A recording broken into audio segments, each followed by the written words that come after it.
I've never seen anything like this. This isn't just that we can describe it as Orwellian, it's straight out of Orwell's 1984.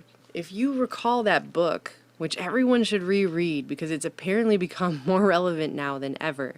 Remember, there was a distinction between the truth, which was actually what was happening, the actual circumstances, and fact. Facts in that book are just what people believed to be the circumstances. And Google, I'm sorry, this makes me so uncomfortable, it hurts my brain. Google has now released new guidelines that aren't just targeting conspiracy websites. They are openly, directly targeting them, and they say that. But they're targeting any site which would even attempt to contradict what they claim are well-established historical and scientific facts. That is their wording.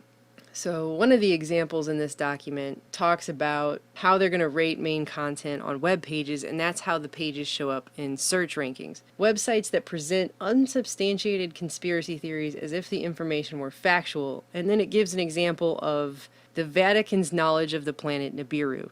That's a pretty far out there theory for a lot of people, but as we all know, this has to do with anything that contradicts what they want people to think about how reality is. Google's Eric Schmidt, of course, attending Bilderberg every year. Help us understand where's the future of search going? Well, when you use Google, do you get more than one answer?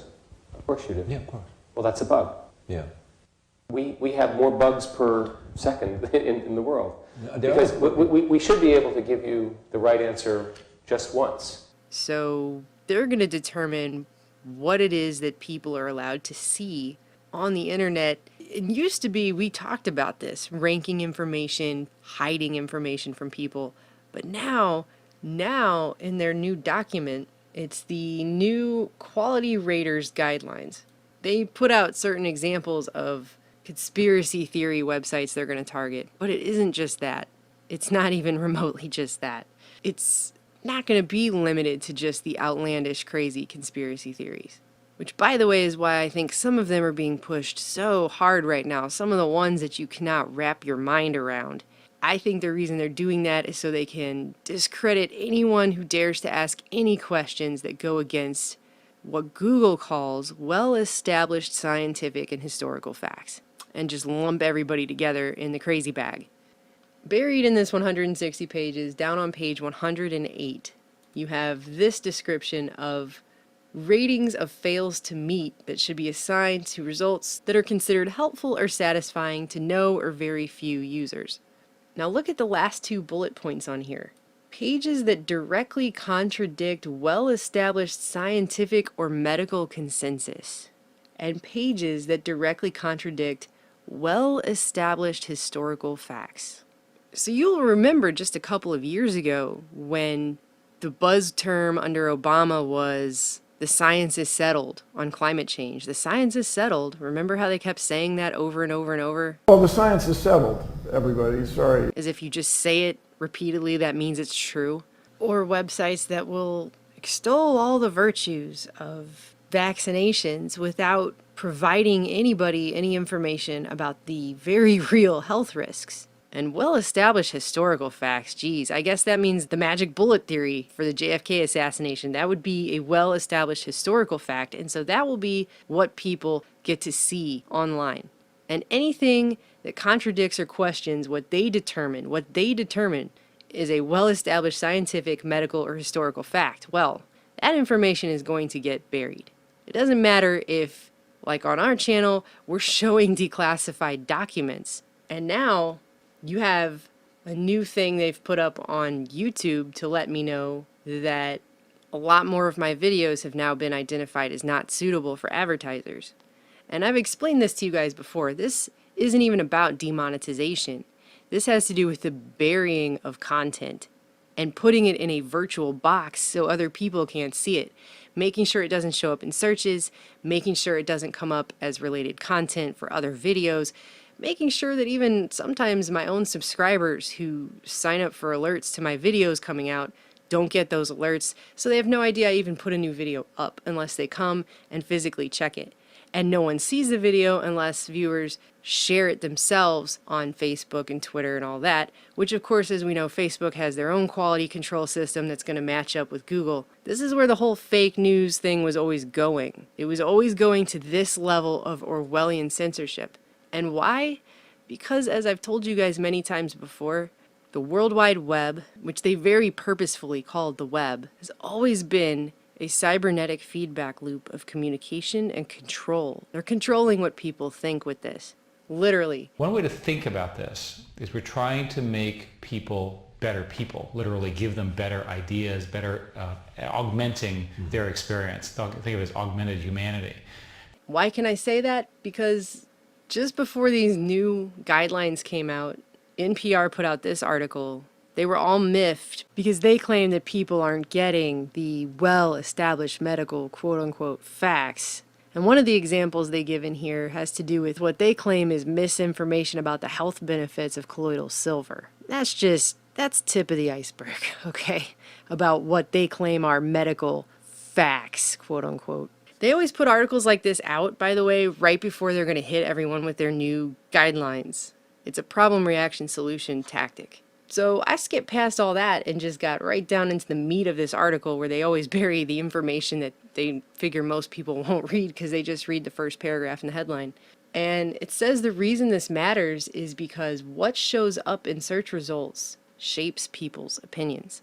They know that the first things that people see when they Google something is going to be what most people just automatically believe. They're not going to go do their own research. They've replaced their brain with Google. And they could sway people's opinion based on what they showed.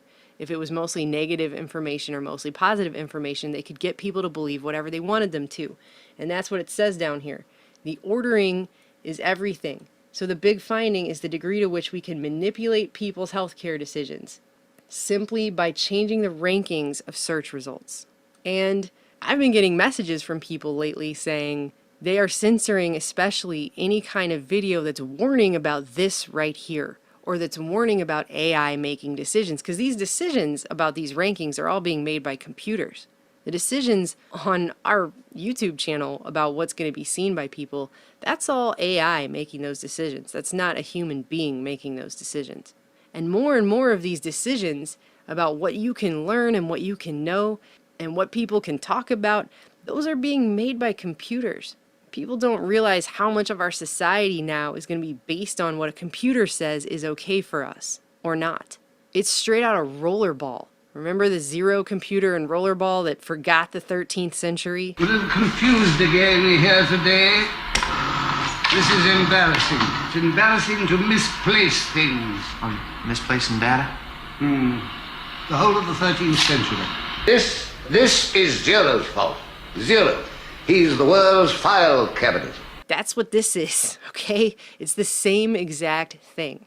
And the virtual world is starting to merge with reality. This is the issue. Dan Dix put this video up. The Vancouver Police Department is the first police agency in Canada to implement predictive policing technology. Just a little while back about how police in Vancouver are now using prediction technology to send out squads for pre-crime arrests. The new predictive system helps us to be a step ahead of potential offenders. Instead of just informing officers where crime happened 2 hours ago, we'll now be able to let them know where crime is predicted to happen 2 hours from now. What is that? It's when a computer predicts that a crime will happen in an area in a couple of hours, so they preemptively send police there all amped up looking for a crime before it's even occurred. And of course, if you're looking for something, you're usually going to find it, right? So now a computer is going to make decisions about where police state squads are going to be sent before a crime has occurred. And more decisions like this are going to be made by AI. And they don't want us talking about that. One of the videos they flagged on our channel, and they didn't flag it until recently, so it got to have its full views, and then they flagged it, and now it's since been shut down because it had an ambiguous title, that's why, is the one about society being programmed by a black box. They don't want people talking about that at all. Anyway, so I just thought you guys should be updated on the fact that we've now moved to the phase where they're going to shut down and bury anything that contradicts well-established scientific or medical consensus, which most of us know what that means, and contradict well-established historical facts, e.g. unsubstantiated conspiracy theories. They also don't care if it's a substantiated conspiracy theory either.